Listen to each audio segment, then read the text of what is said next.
Vienna, Austria, 1938, the eve of the Second World War.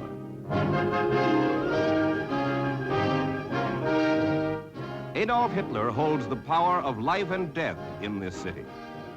Yet 30 years before, he shuffled through these same streets, a penniless and embittered vagrant who seemed destined for obscurity from the day of his birth.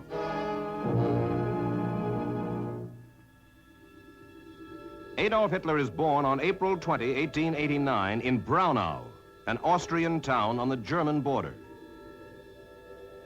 His mother, Clara, a former household servant, coddles and spoils her frail son.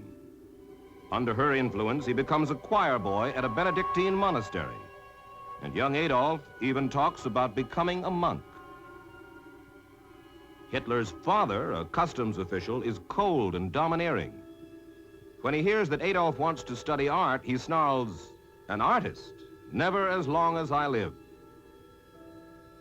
Hitler is a troublesome, mediocre student, but he'll blame his teachers, calling them half-mad, absolute tyrants. At 16, he quits school, celebrates by getting drunk, and becomes a loafer for the next 3 years. Finally, Hitler is lured to Vienna, a city that sparkles with culture and pleasure. But not for Hitler. Through 4 humiliating years, he lives as a bum in flop houses, eating in soup kitchens.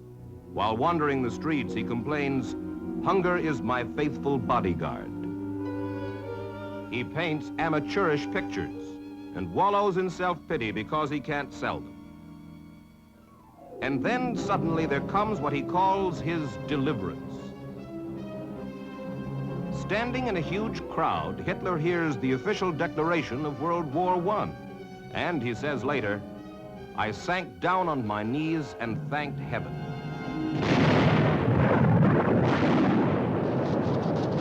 For Hitler, the war is an escape from years of frustration. He said later, "I went over the top with rejoicing and laughter."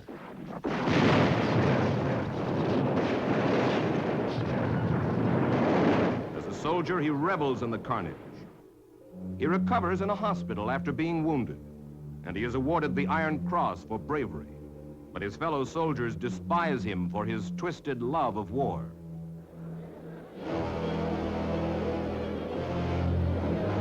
Hitler returns to a post-war Germany that is seething with violence. The German people are humiliated by their defeat.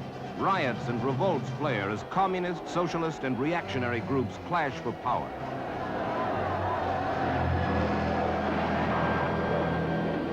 As a paid informer for the German government, Hitler spies on a group of shabby radicals called the German Workers' Party.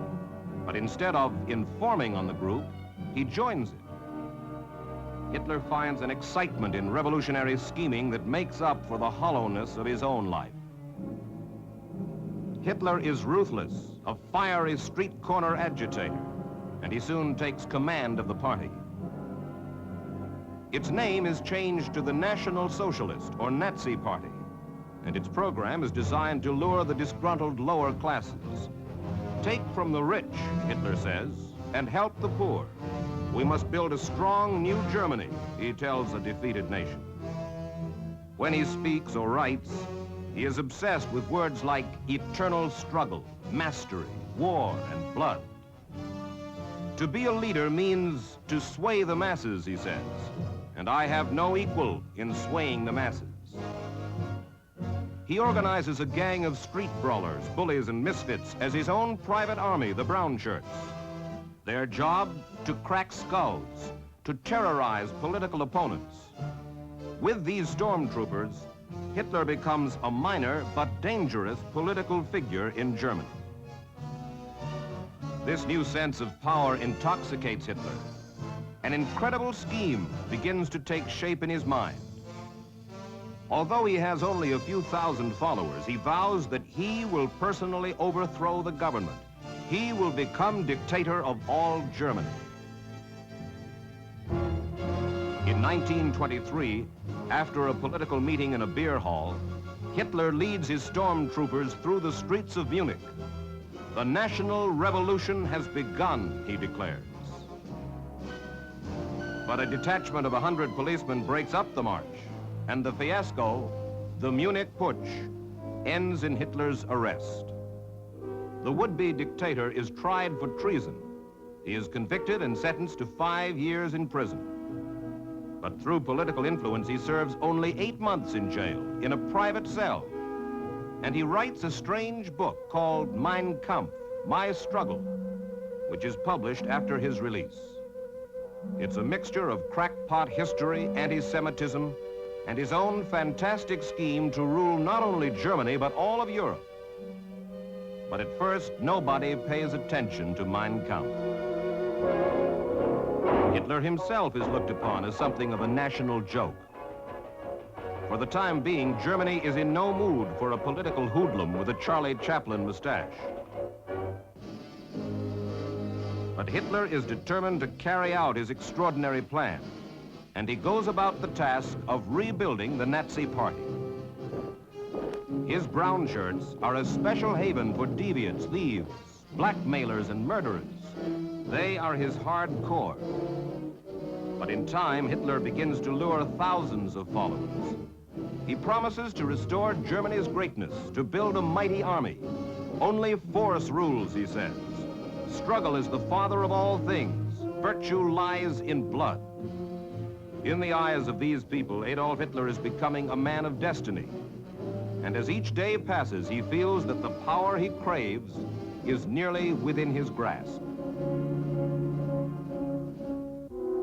At the age of 38, this man of destiny develops a twisted passion for his 20-year-old niece, Geli Raubel. Neurotically possessive, he forbids her to leave his side, to live a life of her own. And one day in 1931, the despairing girl commits suicide. Hitler is guilt-stricken, but he has no time for mourning. The moment has come when he must hurl himself into a power struggle for control of a collapsing Germany. 5 million workers are unemployed. The weak, middle-of-the-road government is paralyzed by the crisis. Hitler exploits the emergency by fomenting demonstrations and riots. At the same time, the Communist Party unleashes a wave of violence, for they too plan to pick up the pieces when the Republic falls.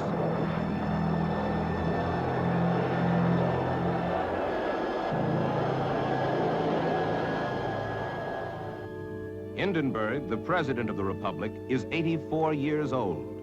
His mind is failing, and the government he leads is hopelessly indecisive, corrupt. Although he detests Hitler, the ailing Hindenburg is forced to make deals and compromises with the treacherous Nazi Party.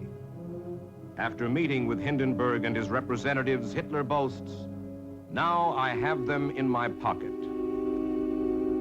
In 1932, Hitler takes a daring step. He campaigns against Hindenburg for the presidency. "We do not need an uprising," says Hitler. "Democracy must be destroyed with the weapons of democracy." But in a free election, the Germans still prefer a senile Hindenburg to a potential dictator like Adolf Hitler. Furious at losing the election, Hitler now resorts to violence to undermine the Republic and to increase his own power. His brown shirts start a new wave of political riots, even murders. In desperation, Hindenburg takes a fatal step. He tries to fight evil with evil. He appoints first one, then another political cutthroat to the key office of Chancellor, giving them virtually dictatorial powers. Iron rule, Hindenburg feels, may save the nation and prevent Hitler from taking over. But the new chancellors are too weak to cope with the crisis. Finally, Hindenburg capitulates to Hitler and presents him with the key office of Chancellor. Hindenburg thinks he'll be able to use and control the Nazis and their leader. But Hitler has other ideas. February 27, 1933. The Reichstag building goes up in flames, put to the torch secretly by Nazi stormtroopers. But Hitler blames it on a logical scapegoat, his old rivals, the communists. He warns that the Reichstag fire and the current national crisis prove that Germany needs a strong leader. He demands absolute dictatorial powers, and this time he gets them legally, handed to him by the German parliament itself. A nation's freedom is surrendered to a tyrant. Said one historian, the gutter had come to power. But millions of Germans hail Hitler as the man who can lead them to greatness. The others are either afraid to oppose him or they just don't care enough. Germany is now under his heel. But Hitler lusts for more. He vows to himself that all of Europe will be his, no matter what the cost. Die und die Bewegung sind Lebensausdruck unseres Volkes und damit ein Symbol des Ewigen. Es lebe die nationalsozialistische Bewegung. Es lebe Deutschland.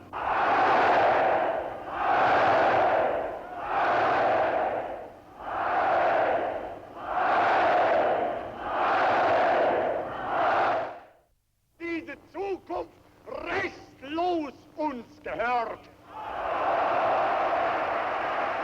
Adolf Hitler is dictator of Germany. He has surrounded himself with a hard corps of ruthless lieutenants.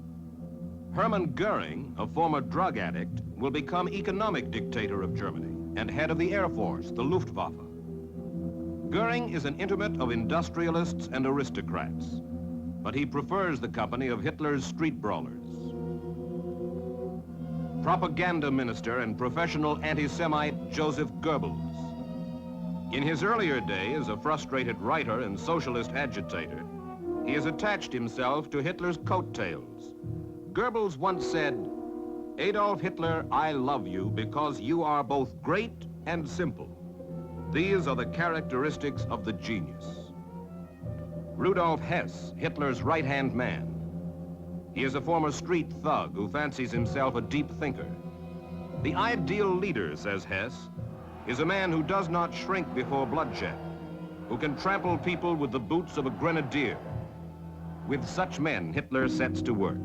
Die Partei ist Hitler. Hitler aber ist Deutschland, wie Deutschland Hitler ist. Hitler, Sieg! Sieg!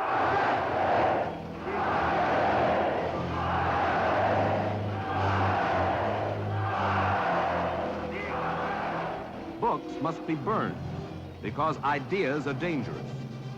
The nation's press and culture must be controlled by the state.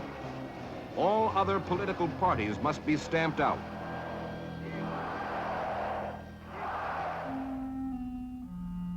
The Jews, a helpless minority, are persecuted in the name of Aryan supremacy. Their businesses are boycotted. They're beaten up in the streets.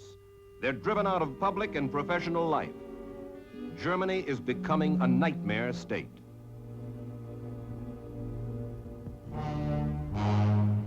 Most Germans, however, prefer to ignore the mounting terror.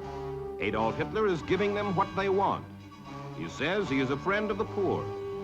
He gives the unemployed jobs in public work projects, in armament production,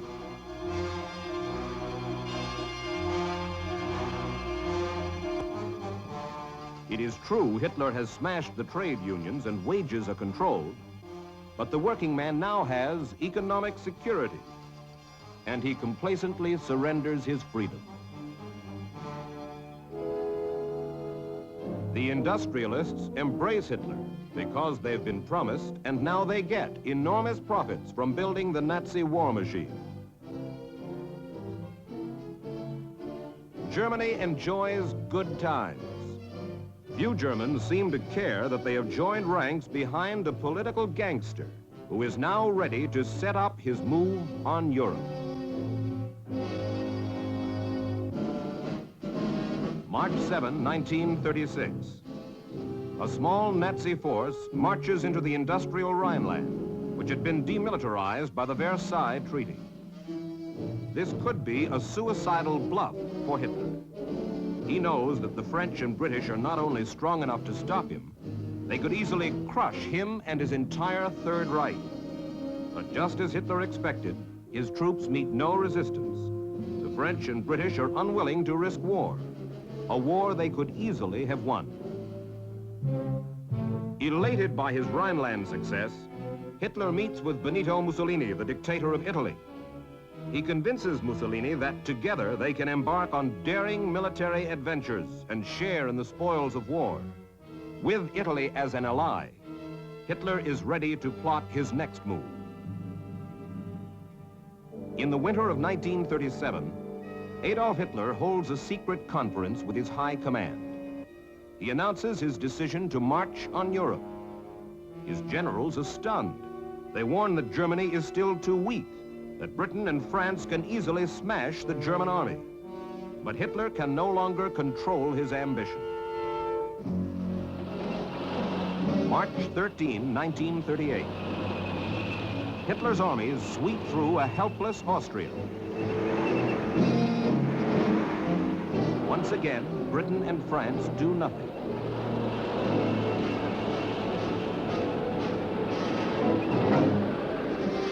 Hitler is sure now that he cannot be stopped.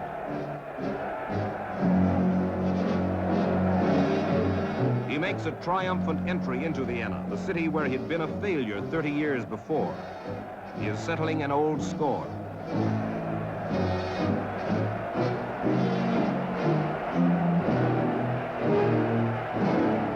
Adolf Hitler takes a perverse pride in the knowledge that because of him, all Europe stands on the brink of war.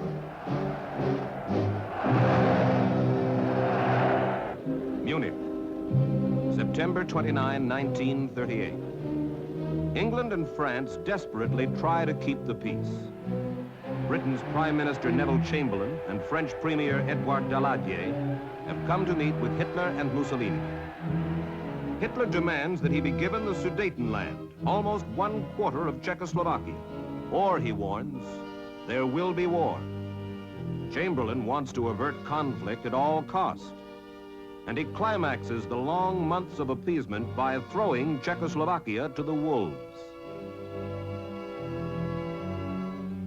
Hitler's appetite for conquest is apparently satisfied.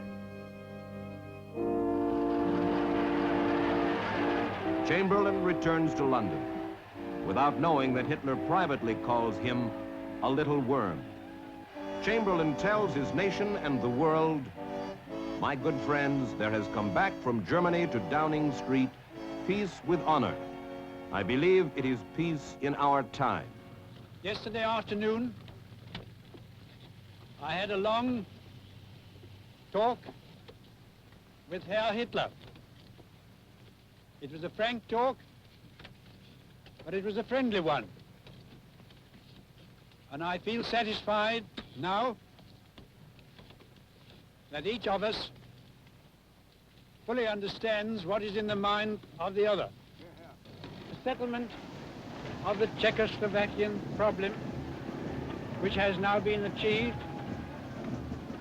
is, in my view, only the prelude to a larger settlement in which all Europe may find peace.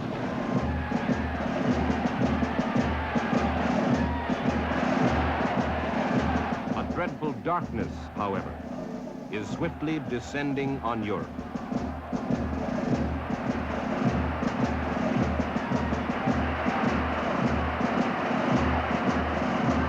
The Soviet Union is the last real military threat that stands between Hitler and his plans for expansion. So in August of 1939, he makes a non-aggression pact with Stalin, a pact that stuns the world, a pact that leaves Hitler free to make his boldest move.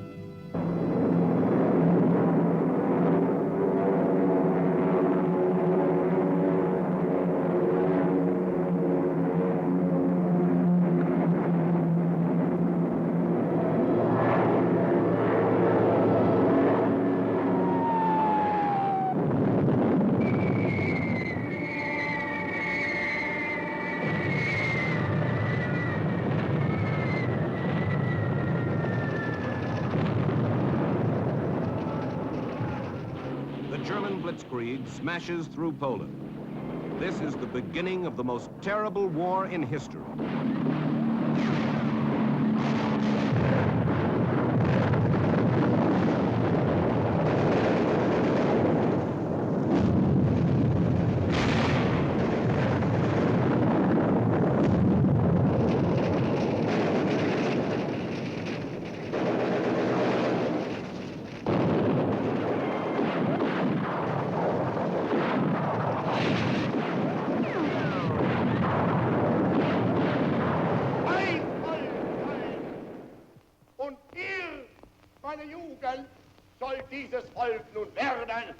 Adolf Hitler tells his people that the Germans will be the best of the races, that he'll lead them to greatness with tactics like steel.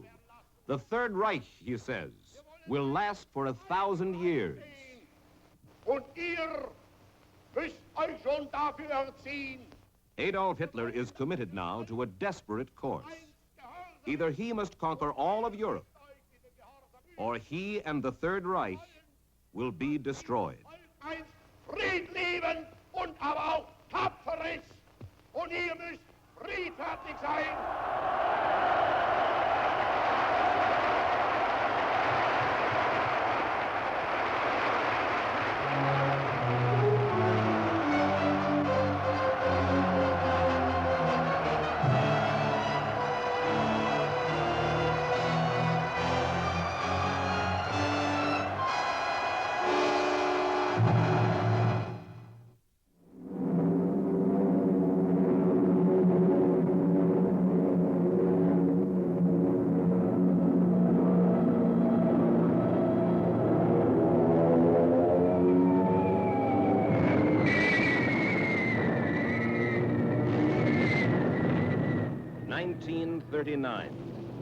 The Nazi blitzkrieg smashes through Poland. Before this, Adolf Hitler has used threats, blackmail, and phony promises of peace to take over Austria and Czechoslovakia. Now, he tells his generals, further successes can no longer be attained without the shedding of blood.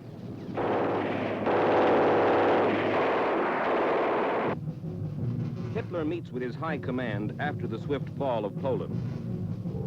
He says, no one has ever achieved what I have achieved. The fate of the Reich depends only on me. He commands that the German armies march across Europe. France and Great Britain, he says, will be conquered. But Denmark, Norway, and Holland must come first. Hitler now unleashes devastating mechanized warfare upon them. And the three little nations are overwhelmed in the early spring of 1940. Then the Nazi panzer divisions push into Belgium, where they are challenged for the first time by French and British troops. The war is now engulfing all of Europe as the Allied armies wither under the German attack. Over 300,000 French and British troops retreat until they're trapped on the beach at Dunkirk, their backs to the English Channel. Hermann Goering, chief of the Luftwaffe, wants the glory of annihilating the surrounded troops at Dunkirk. He asks Hitler for permission, and he gets it.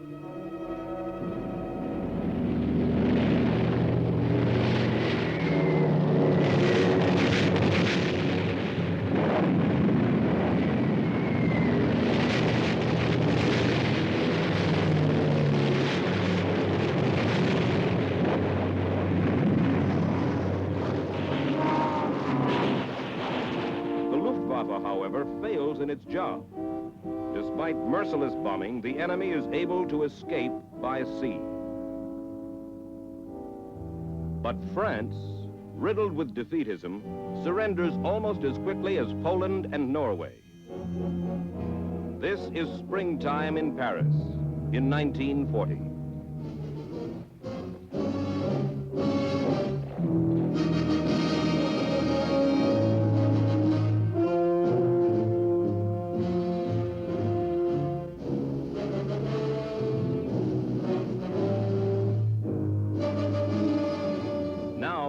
Humiliates the French, forces them to sign an armistice in the same railway car in which Germany had surrendered after the First World War.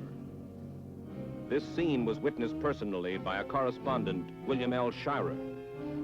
Hitler's face, he writes, is afire with scorn, anger, hate, revenge, and triumph. Hitler calls this the greatest and finest moment of my life.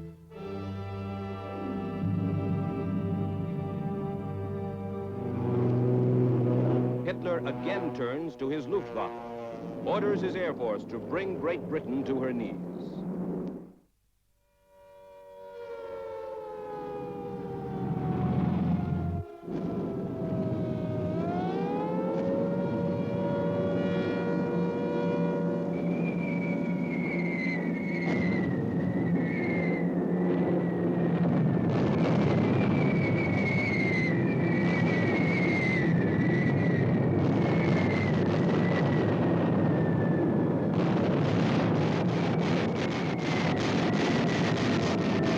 For long months, the tiny island, fighting alone, reels under the Nazi blitz.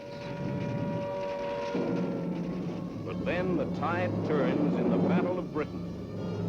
The outnumbered Royal Air Force challenges the mighty Luftwaffe, and the Nazis suffer staggering losses.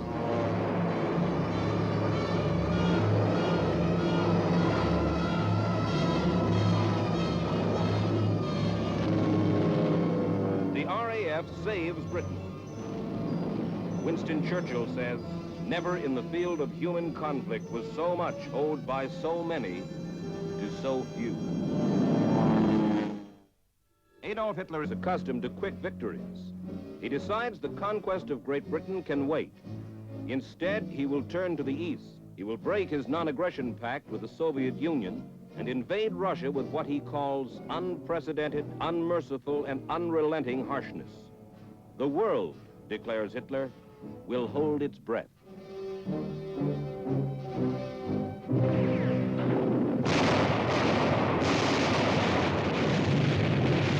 His German armies slash through the Soviet Union, surge toward Moscow and Leningrad.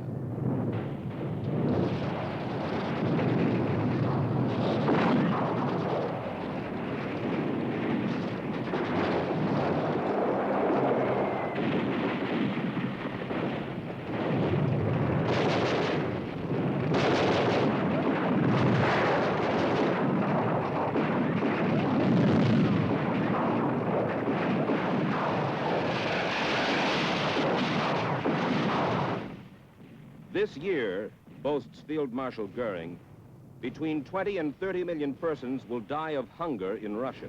Perhaps it is well that it is so, for certain nations must be decimated.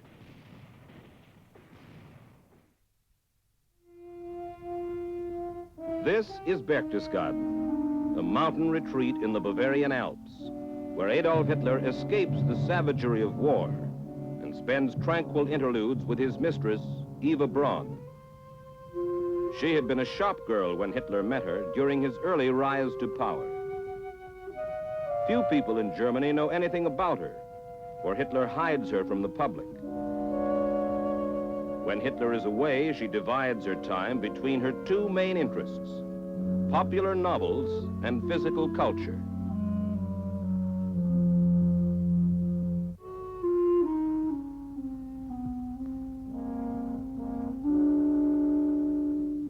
Hitler has a peculiar relationship with Eva. He boasts to her of other romantic conquests. He forbids her to dance or sing in his presence. He drives her to attempt suicide twice. An ardent movie fan, Eva has a crush on the American actor Robert Taylor. She possesses what one observer calls a bird-like mind. And this does not displease Hitler, for he has told a friend, "The greater the man, the more insignificant the woman." Adolf Hitler fancies himself a music lover. His favorite popular song, which he frequently orders his butler to sing for him at Berchtesgaden, is "Who's Afraid of the Big Bad Wolf?"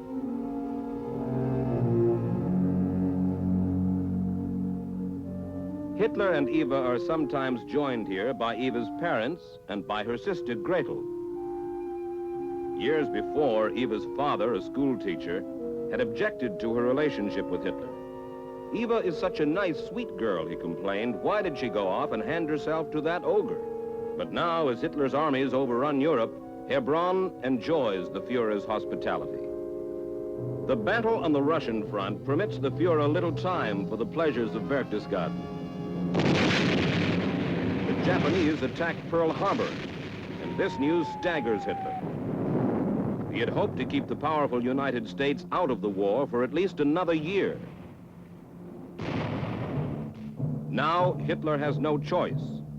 He declares war on the United States. The German nation, he says, wants only its rights, and we will secure for ourselves this right to live, even if thousands of Churchills and Roosevelts conspire against us. The conqueror who ordered his Luftwaffe to slaughter defenseless civilians must now face the combined might of Great Britain, the Soviet Union, and the United States. And Adolf Hitler begins to understand that he is fighting for his life. Die Jugend ist uns verschrieben und verfallen mit Leibesgefühl. Adolf Hitler is fighting on two fronts, in the Soviet Union and in North Africa.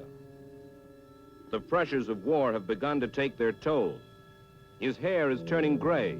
He tells his friend Goebbels that he suffers attacks of giddiness.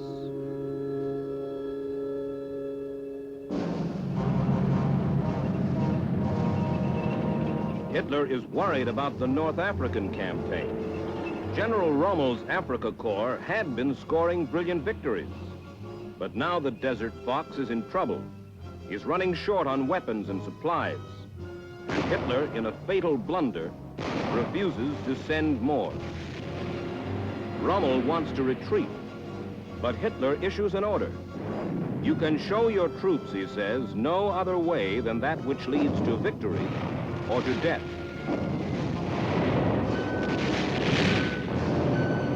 Germany loses this duel in the desert, and this is the beginning of the end for Adolf Hitler.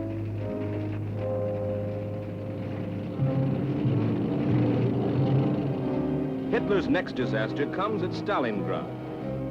The Red Army and the Russian winter take a staggering toll on the German army. Hitler's commanding general sends him an urgent message. Troops without ammunition, further defense senseless, collapse inevitable.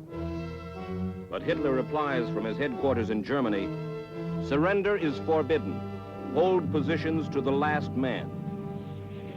When he learns that 90,000 Nazi soldiers have surrendered at Stalingrad, Hitler says they should have shot themselves with their last bullets.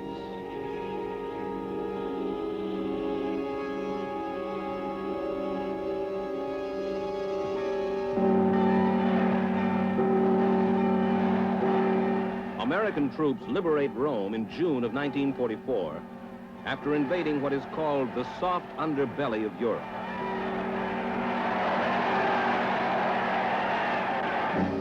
Hitler prepares now for the Allies' next blow, which he expects somewhere along the English Channel on the coast of France. He is confident that the German army can easily repel an attack. The entire coastline bristles with defenses, and Hitler proudly calls this barrier his impregnable Atlantic Wall.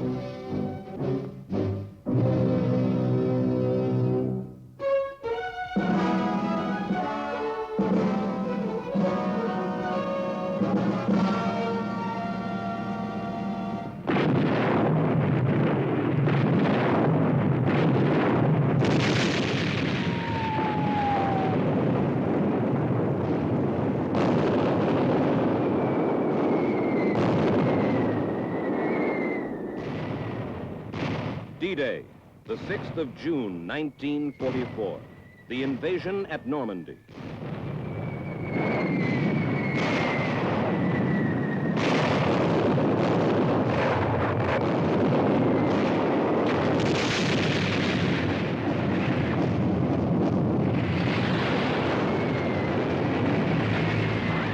Through misinformation and indecisiveness, the German High Command is unable to beat back the greatest invasion armada in history.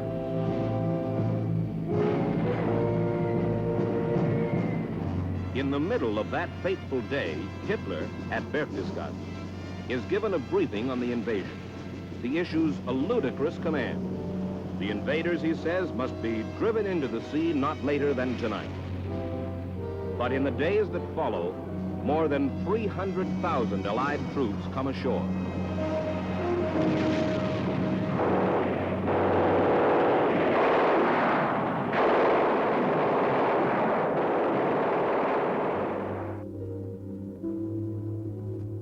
Hitler's impregnable Atlantic wall has collapsed. A high-level meeting shortly after D-Day. He doesn't know it, but a clique of German officers are sick of the war, disgusted with Hitler, and they plan to assassinate him that very afternoon. A war hero has planted a time bomb in a briefcase just 6 feet from Hitler's legs. Another officer, however, has accidentally moved the briefcase away from Hitler.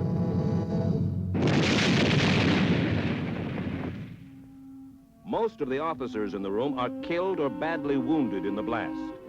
Hitler, however, escapes with severe burns and a partially paralyzed right arm. Later that afternoon, he meets Mussolini and tells him, "Having escaped death, I am convinced that the great cause which I serve can be brought to a good end." And Mussolini tells Hitler, "What has happened here today gives me new courage." This is the last time they meet. Within a year, Mussolini's corpse will hang by its heels in the streets of Milan. The men who tried to assassinate Hitler are put on public trial.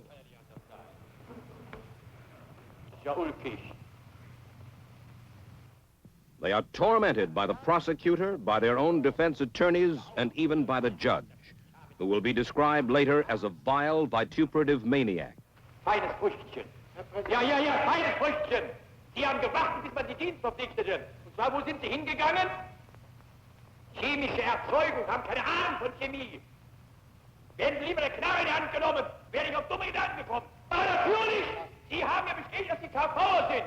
Also, und werden Sie hier nicht unverschämt. Mit Ihnen werden wir fertig, Firma. Sie sind nicht berufen, hier Sie ein Urteil anzumaßen, wo Sie nur dazu da sind, sich auf die Äußerung, ob Sie Verräter. The defendants explain that they wanted to kill Hitler to put an end to Nazi atrocities. Und aus dieser Zeit heraus ein vielfaches Hin und Her in der Einstellung gegenüber den Polen praktisch erlebt habe. Das ist eine wesentliche Gedacht an die vielen Morde.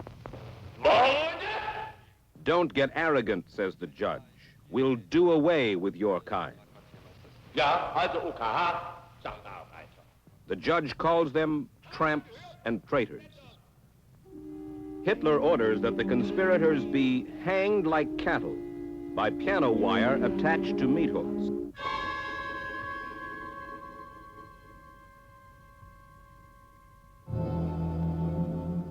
Now the tempo of Hitler's savagery begins to mount. His concentration camps have become factories of death for 6 million European Jews and other so-called undesirables.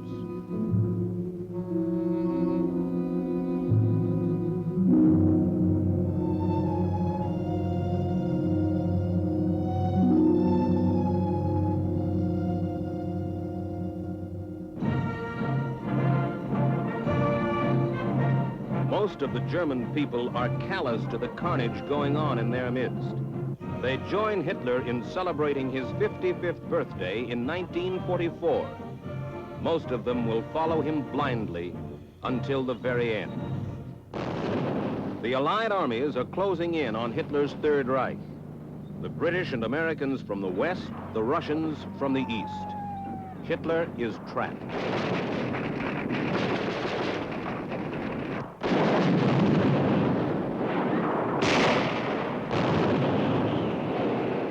The Germans counterattack in the winter of 1944. This Battle of the Bulge is Hitler's last desperate gamble. He says, "We shall yet master fate."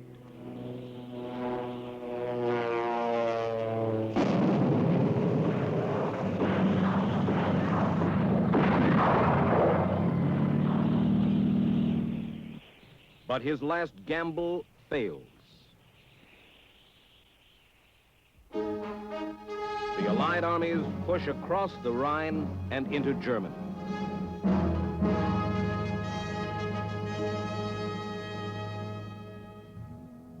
Hitler establishes new headquarters in an underground bunker at the Chancellery in Berlin, where he will finally marry his mistress, Eva Braun. He has already had several nervous breakdowns, and a German officer says his face and eyes give the impression of total exhaustion. All his movements are those of a senile man. The Red Army penetrates the outskirts of Berlin, only a few miles from Hitler's bunker.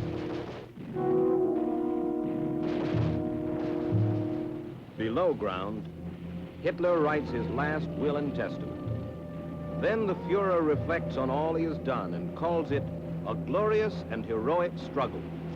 I die, he says, with a joyful heart. A Soviet cannon barrage demolishes the Chancellery above his bunker.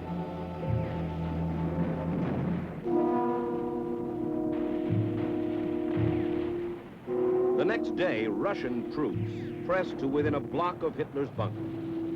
And as the street battle rages, Hitler and Eva Braun retire to a subterranean room. With the clatter of machine gun fire in their ears, Eva Braun takes poison, and Hitler puts a revolver to his mouth and pulls the trigger. Behind the shattered walls of the Chancellery, the bodies of Adolf Hitler and his bride are burned.